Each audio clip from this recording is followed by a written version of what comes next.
तबारकल्लज़ी नज़्ज़लल फ़ुरक़ान अला अब्दिही लियकून लिलआलमीन नज़ीरा।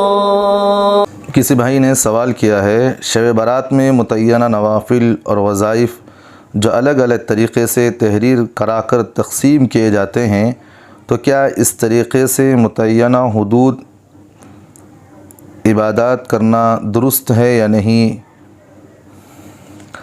देखिए माशाल्लाह आपने ये सवाल बहुत बेहतरीन किया है।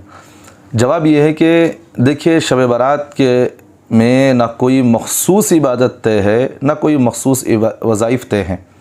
मख़सूस इबादत का मतलब ये है कि आपने सवाल मुझे ये भी किया है कि मुख्तलिफ़ तरीक़ों से पर्चे बाँटी जाती हैं। मैंने भी बहुत सारों को देखा है, वो शब बारात जैसे आती है तो वो हाथ में पर्चियाँ पकड़े हुए रहते हैं। अब उन पर्चियों में देखते हैं कि भाई इतनी मरतबा नवाफिल पढ़ना है, इतनी नवाफिल पढ़ना है, वो टिक करते रहते हैं और नवाफिल पढ़ते रहते हैं। नवाफिल पूरी रात ऐसे ही होता है। देखिए कोई मख़सूस इबादत थी नहीं। और बाज़ लोगों को ये भी देखा है कि जैसे नफिल के रकात बांधी तो उनमें मख़सूस सूरतें पढ़ते हैं कि ये मख़सूस ये सूरत ये पढ़ना है, ये सूरत ये पढ़ना है। हालांकि शब बारात में कोई ऐसी मख़सूस सूरतों की भी नवाफिल के अंदर पढ़ने की कोई फ़जीलत भी साबित नहीं है, ये भी गलत है। और दूसरी बात, मख़सूस वज़ाइफ़ बहुत सारों को देखा है कि इतनी मरतबा दरूद पढ़ो, इतनी मरतबा सुभानअल्लाह पढ़ो, इतनी मरतबा अल्हम्दुलिल्लाह पढ़ो, इतनी मरतबा ये सूरत पढ़ो, इतनी मरतबा, ये सब चीज़ें गलत हैं। कोई मख़सूस वज़ाइफ़ भी तय नहीं है। आप शब बारात में क्या इबादत कर सकते हैं, ये भी 2-3 बातें मैं कह देता हूँ, जहन में रखिए।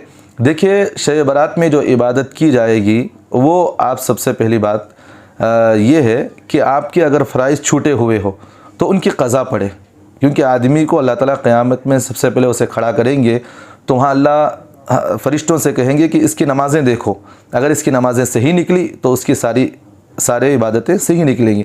अगर नमाज़ों के अंदर कमोपेशी नज़र आई तो वहाँ देखेंगे भी जब इसकी नमाज़ों के अंदर कमोपेशी है तो इसकी सारी इबादतों के अंदर कोई ना कोई कमोपेशी होगी। तो इसलिए अगर आपके फ़राइज़ छूटे हुए हैं तो आप शब बारात में हो, लैलतुल क़द्र में हो, जो कुछ भी इस तरह के रातें हो, तो वहाँ आप क़ज़ा नमाज़ें की कोशिश करें।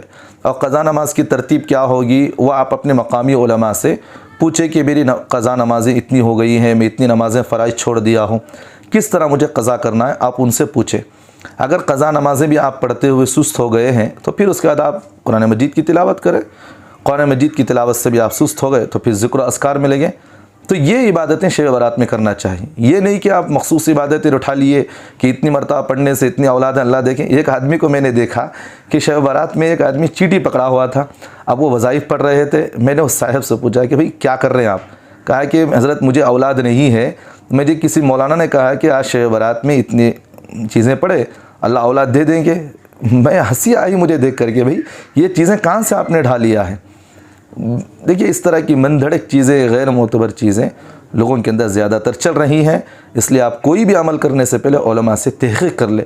जो पर्ची बांटते हैं उनमें उन पर्चियों में ज़्यादातर गैर मोतबर रिवायतें लिखी हुई होती हैं। गैर मोतबर रिवायतें मतलब ये हैं कि उनमें झूठी बातें ज़्यादा मनधड़क होती हैं। तो इसलिए आप सारी चीज़ें पढ़ने से पहले उलमा से तहक़ीक़ कर लिया करें। और इस रात में इबादत की अल्लाह ने बहुत सारी फ़जीलतें बयान फरमाई हैं। इब्न माजा की एक रिवायत है जिसमें अल्लाह के रसूल सल्लल्लाहु अलैहि वसल्लम ने फरमाया कि जो आदमी शब बारात में इबादत करता है तो अल्लाह ताला आसमानी दुनिया पर आ जाते हैं मतलब अल्लाह की रहमतें आ जाती हैं और अल्लाह ताला की रहमतें वहाँ निगाह लगाती हैं। कोई है मग़फ़िरत चाहने वाला जिसकी मग़फ़िरत की जाए, कोई है रिज़्क़ तलाश करने वाला जिसको रिज़्क़ दिया जाए। तो इस तरह निदा लगाई जाती है यहाँ तक कि फ़जर की अज़ान तक का वक्त बाकी रहता है। तो इसलिए आप शब बारात की रात में ज़्यादातर इस तरह की इबादतों में लगे रहे। अगर आप पूरी रात इबादत नहीं कर सकते तो कम अज़ कम इशा पढ़कर आप सो जाइए। रात के आखिरी हिस्से में उठिए, 2 रकात नवाफिल पढ़िए, क्योंकि शब बारात की जो फजीलत है वो इशा की नमाज से लेकर सुबह सादिक तक के वक्त बाकी रहता है। फ़जर की नमाज से वक्त शुरू होने से पहले तक उसका वक्त है। तो इसलिए आप उसमें इबादतें कर सकते हैं। 2 रकात भी आप पढ़ लें तो फजीलत हासिल हो जाएगी। तो इसलिए इस तरह की चीज़ों में पढ़कर शब बारात में जो है नौजवानों की अक्सर ज़्यादातर हमारे पास ऐसे भी बातें आती हैं कि फ़लाँ नौजवान जा रहा था, रास्ते में एक्सीडेंट हो गया, फ़लाँ इस तरह के हादिसात हो गए। इस तरह की चीज़ों में ना पड़े। हालात आज बहुत नासाज हैं। तो बहरहाल एक हदीस ये भी है। और दूसरी बात, अल्लाह के रसूल सल्लल्लाहु अलैहि वसल्लम की ये भी हदीस भी है कि दूसरे दिन शब बारात जैसी रात गुजारे आपने, दूसरे दिन रोज़ा रखना है तो रोज़ा भी रखे, ये भी हदीस से साबित है, रखना चाहिए, मुस्तहब है, रख लेना चाहिए। तो इस तरह के अल्लाह के रसूल सल्लल्लाहु अलैहि वसल्लम ने शब बारात की इबादतों के फ़जीलत बयान फरमाए कि जो आदमी शब बारात में इबादत करेगा अल्लाह उसकी मग़फ़िरत के फ़ैसले करते हैं। तो बहरहाल मैं बताना ये चाह रहा हूँ कि जो आपने सवाल पूछा कि मख़सूस इबादतें कोई तय नहीं है कि इतनी इबादतें करो इतना सवाब मिलेगा, इतनी इबादतें। और एक बात ये भी जहन में रखे कि बाज़ लोगों को देखा कि भाई शब बारात में इज्तिमाई यासीन की तिलावत की जाती है, कि मस्जिदों में इज्तिमाई यासीन की तिलावत की जा रही है, ये भी चीज़ें गलत हैं, नहीं करना चाहिए। इज्तिमाई ना करें, आप उसको गैर ज़रूरी, उसको आप ज़रूरी समझे बगैर अगर आप पढ़ना चाहें तो पढ़ सकते हैं, लेकिन इज्तिमाई तौर पर उसे ज़रूरी समझकर पढ़ना, लाजिमन समझकर पढ़ना, ये बिदात के अंदर शामिल है, नहीं करना चाहिए।